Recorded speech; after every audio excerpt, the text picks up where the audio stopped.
Hello, आप सभी का स्वागत है एग्ज़ाम पॉइंट चैनल पर। जैसे कि आप सभी जानते हैं, आप लोगों के लिए मैं लेके आता हूँ रोज़ एक सेशन।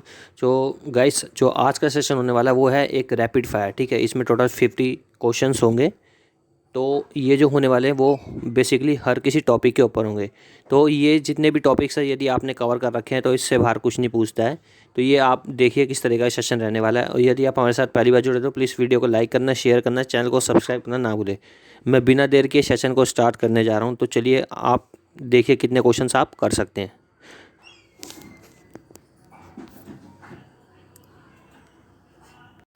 निम्न में से कौन भारत के राष्ट्र ध्वज का डिजाइनर था? तो कौन था? पिंगली वेंकैया। प्राचीन बौद्ध ग्रंथ निम्न में से किस भाषा में लिखे गए हैं? तो प्राचीन बौद्ध ग्रंथ किस भाषा में लिखे गए हैं दोस्तों?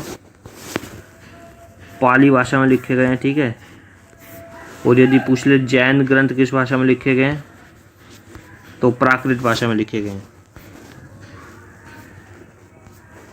राष्ट्रीय पिछड़ा वर्ग आयोग की स्थापना कब की गई थी? यानी कि अदर बैकवर्ड क्लास जिसे बोलते हैं, ओबीसी आयोग की स्थापना कब की गई थी? 1993। बोडो भाषा मुख्य रूप से किस राज्य में बोली जाती है? तो बोडो भाषा कहाँ बोली जाती है दोस्तों? आसाम में। कौन सा देश दुनिया का सबसे बड़ा लोकतंत्र है? तो सबसे बड़ा लोकतंत्र किसका है? भारत देश का। भारत डैश के उत्तर में स्थित है, यानी आपको बताना भारत कहाँ पे स्थित है? तो भूमध्य रेखा के उत्तर में स्थित है। संयुक्त राष्ट्र काउंसिल के स्थायी सदस्यों की संख्या कितनी है? तो संयुक्त राष्ट्र के स्थायी सदस्य कितनी संख्या है? 5। और जो अस्थायी है उनकी कितनी है? 10। और 5 सदस्यों में से पूछ लेता कि कौन कौन से 5 सदस्य? तो कौन कौन से हैं? यूएसए, जिसे अमेरिका बोलते हैं, फ्रांस, ब्रिटेन, ठीक है, कनाडा और रशिया। ये पांचों क्या है? स्थायी सदस्य देश हैं। भारत के किस राज्य में अहोम वंश का शासन था? तो अहोम वंश का शासन कहाँ पे स्थापित था? आसाम में। और आसाम का पहला नाम क्या था? कामराज के नाम से जानते हैं, पुराना नाम। पाक जल संधि भारत को किस देश से अलग करती है? पाक जल संधि भारत को किस देश से अलग करती है? श्रीलंका से, जिसे पाक स्टेट भी बोल सकते हैं या मन्नार की खाड़ी भी कह सकते हैं आप लोग। उत्तर और दक्षिण भारत को कौन सी पर्वत श्रृंखला अलग करती है? और उत्तर और दक्षिण भारत पर्वत श्रृंखला कौन सी अलग करती है? विंध्य पर्वत श्रेणी या पर्वतमाला बोल सकते हैं आप। गुप्त वंश के अंतिम स्वीकृत सम्राट थे, इसका आंसर पहले आगे दोस्तों, तो मैं आगे चलता हूँ। विष्णुगुप्त है इसके।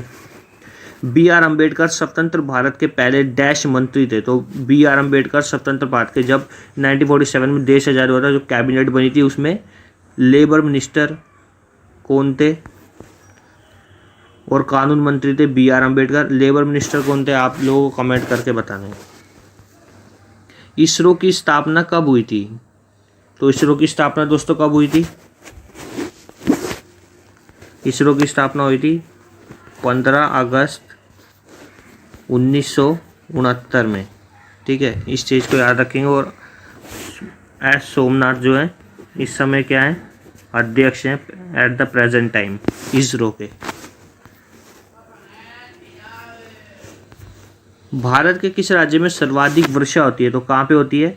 मोसिनराम में, जो कि कहाँ पड़ता है? मेघालय के अंदर।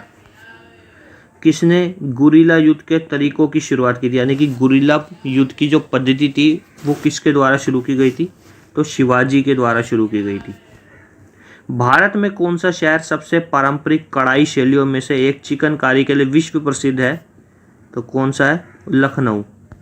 चिकनकारी कला होती है ना, जो आप जानते हैं, उसके ऊपर। गेट ऑफ इंडिया डैश द्वारा बनाया गया था? तो गेट ऑफ इंडिया बनाया गया था किसके द्वारा? जॉर्ज विटेट के द्वारा, इसने डिजाइन किया था।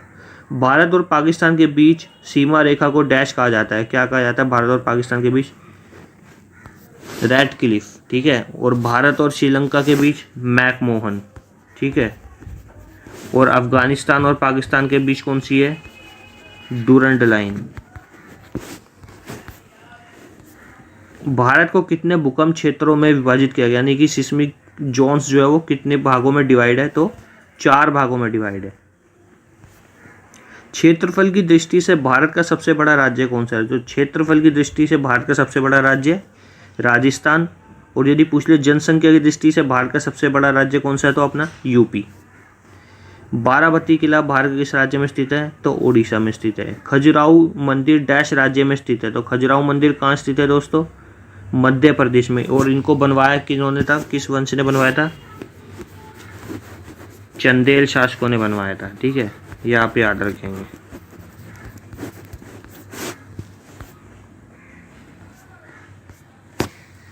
भारत में सबसे लंबा समुद्र तट कहाँ स्थित है? तो सबसे लंबा समुद्र तट कौन सा है? मरीना तट। महानदी के तट पर कौन सा शहर स्थित है? तो महानदी के तट पर कौन सा शहर स्थित है दोस्तों? कटक। कटक कहाँ पड़ता है? उड़ीसा में। और जैसा कि आप जानते हैं उड़ीसा के अंदर क्या है? चावल शोध अनुसंधान संस्थान भी है। ठीक है, कहाँ पे? कटक में। संसद की संयुक्त सत्र की अध्यक्षता कौन करता है? तो संसद की जो संयुक्त सत्र की अध्यक्षता होता है वो कौन करता है? लोकसभा का अध्यक्ष यानी कि स्पीकर ऑफ लोकसभा करता है। और यदि क्वेश्चन पूछ ले संसद की संयुक्त सत्र की संबोधित कौन करता है, यानी कि जो ज्वाइंट सेशन होता है आर्टिकल 108 में आता है। ठीक है, तो उसकी जो संबोधित करता है उसे कौन करता है? प्रेसिडेंट करता है। और उसकी संयुक्त सत्र की अध्यक्षता कौन करता है? तो लोकसभा का अध्यक्ष करता है। तांबे का परमाणु क्रमांक क्या है? 29। भारतीय उपमहाद्वीप में पाए जाने वाले एजार डायरेक्टा इंडिका किस सदाबहार पेड़ का वनस्पति नाम है? तो किसका है? नीम का। और आपसे ये भी पूछ सकता है कि बरगद के पेड़ का साइंटिफिक नेम क्या है? तो आप याद रखेंगे फाइकस बेंगलासिस। लोथल नगर किस नदी के उपनदी के किनारे पर बसा था? लोथल नगर कहाँ था? गुजरात में स्थित है। वास्तविक समय में यानी कि आज के समय में साबरमती लिखा है, लेकिन वो कहाँ था? भगवा नदी के तट पर। लेकिन भगवा नदी इस समय विलुप्त हो चुकी है, तो इसलिए आपका राइट आंसर ऑप्शन के हिसाब से साबरमती होगा। कोल्लेडू झील किस राज्य में स्थित है? तो कहाँ स्थित है? आंध्र प्रदेश। काली मिट्टी और किस नाम से जानी जाती है? यानी कि काली मिट्टी जो है उसका एक अन्य नाम क्या है? तो रेगूर मिट्टी। ठीक है, इस तरीके से आप याद रखें। और सबसे ज़्यादा ये मिट्टी किस चीज़ के उत्पाद में काम आती है? कपास के उत्पाद में। भारतीय पुरातत्व सर्वेक्षण के पहले महानिदेशक कौन थे? तो अलेक्जेंडर कनिंघम। हिंदू कैलेंडर के अंतिम महीने में निम्न में से कौन सा हिंदू त्योहार मनाया जाता है? तो कौन सा मनाया जाता है? होली मनाया जाता है। पुरातात्विक स्थल इमान गांव कहाँ स्थित है? महाराष्ट्र। बांग्लादेश की निम्नलिखित नदियों में से किसे ब्राक नदी के नाम से भी जाना जाता है? तो किसे जाना जाता है? सुरमा नदी को। भारत का कौन सा पड़ोसी देश बर्मा के नाम से भी जाना जाता है? तो कौन सा जाना जाता है दोस्तों? बर्मा। म्यांमार, यानी कि म्यांमार का पुराना नाम क्या था? बर्मा। और ये कब आज़ाद हुआ था? यानी कि भारत से अलग 1937। भारत की राजधानी दिल्ली निम्न में से किस राज्य के साथ अपनी सीमा साझा नहीं करती है? तो किसके साथ नहीं करती है? किसके साथ साझा करती है? तो हरियाणा के साथ करती है। किन ग्रहों की कक्षाओं द्वारा या कक्षाओं के मध्य शूद्र ग्रहों की बेल्ट है? मंगल और बृहस्पति के बीच। डेविस कप का संबंध किस खेल से है? तो लॉन टेनिस। दूसरी लोकसभा का गठन किस वर्ष में किया गया था? तो दूसरी लोकसभा का गठन दोस्तों 1957 में किया था। जैसे कि आप सभी जानते हैं 51 से 52, यानी कि फरवरी 52 से आप मान सकते हैं फरवरी या मई के बीच में 1952 में पहली लोकसभा बनी। उसके 5 वर्ष बाद 57 में, फिर तीसरी 62 में। इस तरीके से आप याद रखेंगे। लद्दाख डैश के बीच स्थित है? तो लद्दाख काराकोरम श्रृंखला और जास्कर पर्वत श्रेणी के बीच में स्थित है।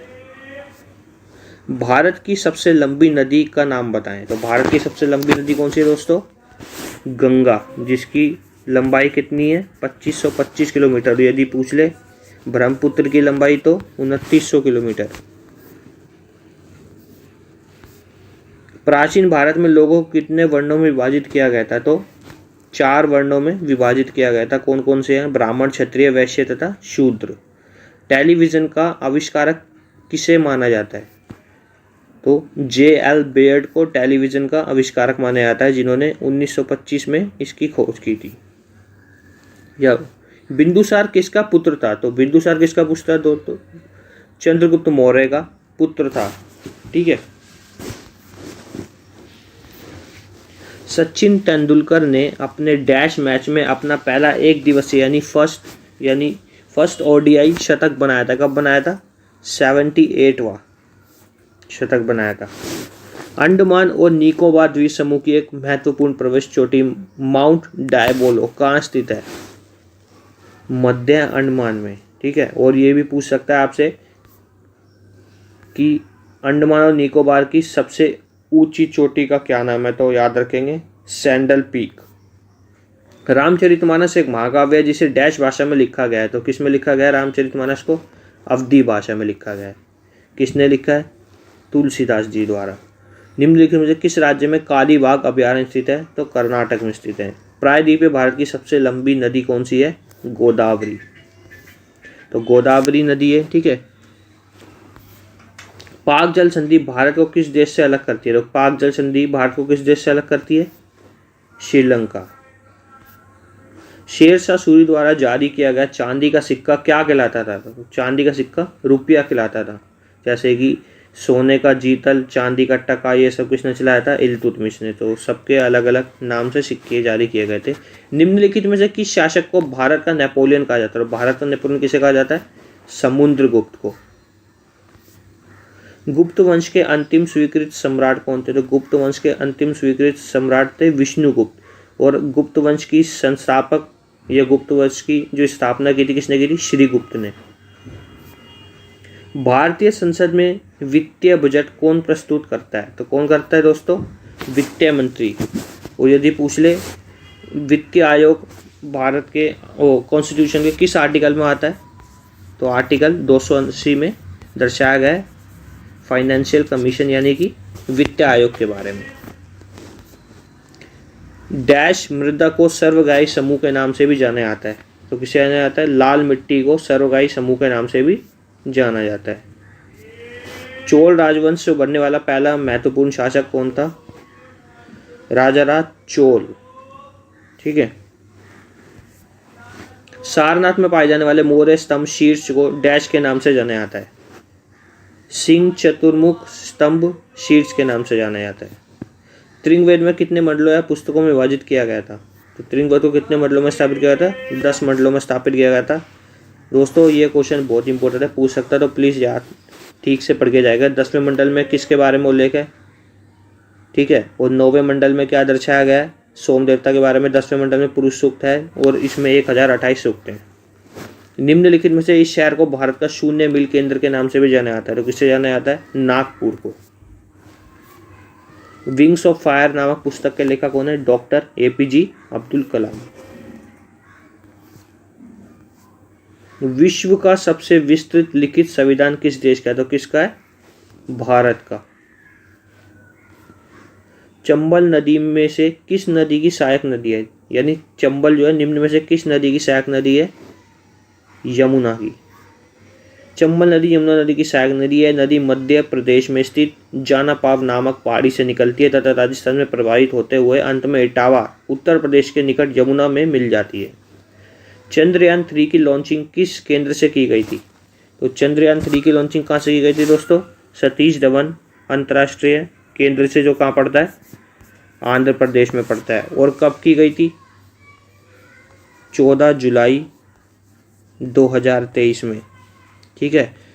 और फिर हमारे प्रदेश यानी हमारे देश के माननीय प्रधानमंत्री श्री नरेंद्र मोदी जी ने एक दिवस को घोषित किया था जो हर साल पुनः बनाया जाता रहेगा, और उसका नाम क्या था?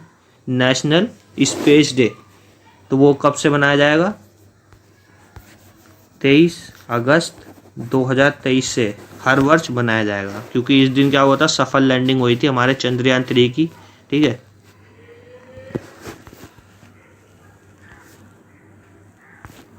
चंद्रयान 3 की लॉन्चिंग कब हुई थी? जैसे कि मैंने अभी आपको बता दिया, 14 जुलाई 2023 को। चंद्रयान 3 मिशन की कुल लागत कितनी थी? तो कितनी दोस्तों? 615 करोड़। अयोध्या किस नदी के तट पर स्थित है? तो अयोध्या सरयू नदी के तट पर स्थित है। राम मंदिर का निर्माण किसके द्वारा करवाया गया था? तो राम मंदिर का निर्माण श्री राम जन्मभूमि तीर्थ क्षेत्र यानी ट्रस्ट के नाम से है, श्री राम जन्मभूमि ट्रस्ट ने करवाया था। दिलवाड़ा मंदिर कहाँ स्थित है? दिलवाड़ा मंदिर माउंट आबू में, राजस्थान। सूर्य मंदिर कहाँ स्थित है? सूर्य मंदिर कोणार्क में स्थित है और इसका निर्माण किसने करवाया था? ये भी पूछ सकता है आपसे, गंग शासकों ने। ठीक है, इस तरीके से आप रखेंगे। और उसका नाम क्या है? सूर्यवर्मन द्वितीय। महाराष्ट्र के संगीत रंगमंच का प्रसिद्ध लोक रूप कौन सा है? तो लावणी। भारत में फिल्म फेयर पुरस्कारों की शुरुआत किस वर्ष की गई थी?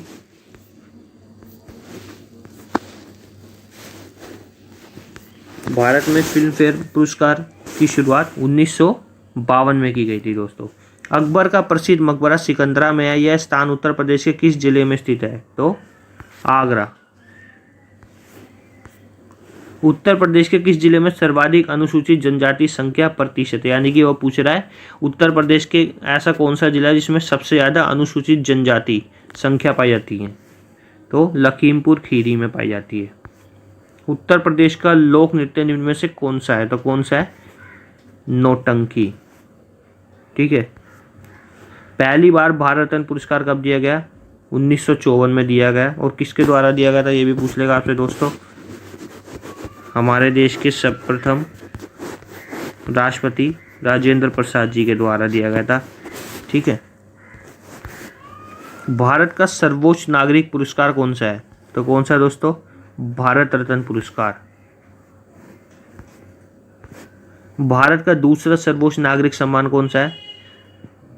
पद्म विभूषण। इस तरीके से आप याद रखेंगे। पहला है भारत रत्न, फिर है पद्म विभूषण, फिर है पद्म भूषण, फिर है पद्म श्री। ठीक है दोस्तों। भारत रत्न की पहली भारतीय महिला पुरस्कार विजेता कौन है? यानी कि सर्वप्रथम किस महिला को भारत रत्न दिया गया था? तो इंदिरा गांधी जी को दिया गया था। उत्तर प्रदेश राज्य में पंचायत राज प्रणाली कब लागू की गई थी? 1959 में। और सबसे पहले कहाँ की गई थी? ये भी पूछ सकता है आपसे। 2 अक्टूबर 1959 को राजस्थान के नागौर में की गई थी। ठीक है दोस्तों। निम्न में से उत्तर प्रदेश में नहरों द्वारा सिंचित क्षेत्र कितना प्रतिशत है? 21.2%। वीर बहादुर सिंह स्पोर्ट्स कॉलेज गोरखपुर की स्थापना किस वर्ष में की गई थी? तो 1988 में की गई थी। सब्जी, फल एवं ऑर्नामेंटल पौधों को लगाने को क्या कहा जाता है? हॉर्टिकल्चर। मृदा प्रदूषण का सबसे मुख्य कारण क्या है? तो क्या है दोस्तों? खनन। चिपको आंदोलन का आरंभ किस वर्ष हुआ? चिपको आंदोलन का दोस्तों इसमें गलत दे रखा है थोड़ा। चिपको आंदोलन का लगभग 1972 में हुआ। ऊर्जा का सबसे सस्ता स्रोत कौन सा है? तो सोलर एनर्जी। तराइन का प्रथम युद्ध 1191 में किसके बीच लड़ा गया? मोहम्मद गौरी और पृथ्वीराज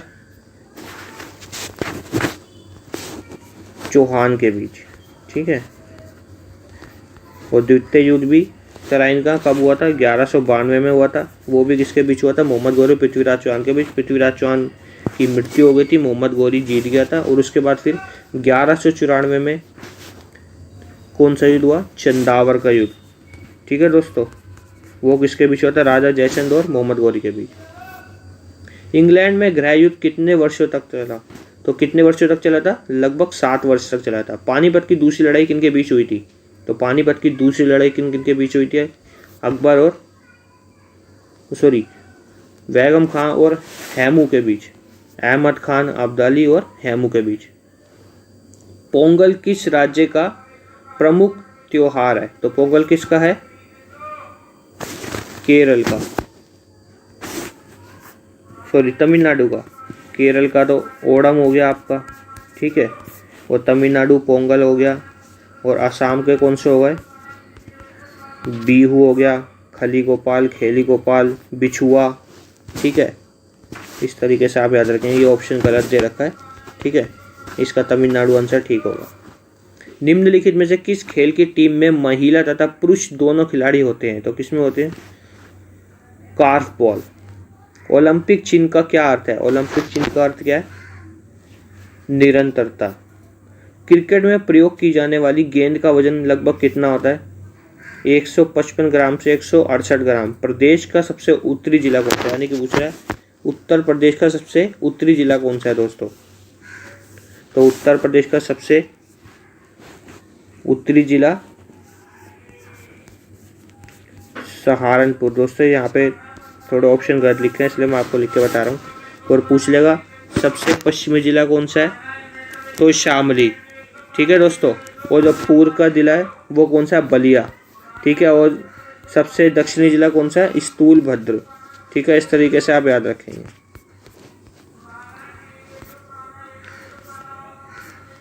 हिंदू एवं मुस्लिम समाज के लोगों में व्यवहार स्थापित करने के लिए कुलैसुल उत्सव का नाम है कुलैसुल उत्सव कहाँ मनाया गया है? तो इटावा में बनाया गया है। ठीक है, सुलैकुल। प्रदेश का लिंग अनुपात कितना है? यानी कि भारत का जो है वो कितना है? 1000 पुरुष पर 943 महिलाएं, और उत्तर प्रदेश का कितना है? 1000 पुरुष पर लगभग 912 महिलाएं। चौक पूर्णा कहाँ की लोक कला शैली है? तो अपने यूपी की। क्षेत्रफल की दृष्टि से प्रदेश का सबसे बड़ा और सबसे छोटा जिला कौन सा है? क्षेत्रफल की दृष्टि से सबसे बड़ा जिला लखीमपुर खीरी और सबसे छोटा हापुड़। हाल ही में उत्तर प्रदेश सरकार ने दुग्ध उत्पादन को बढ़ावा देने के लिए कौन सी योजना का शुभारंभ किया दोस्तों? नंद बाबा योजना। इसी के साथ हमारी वीडियो खत्म होती है दोस्तों। यदि आपको अच्छी लगी तो please like, share and subscribe करना ना भूलें। Thank you.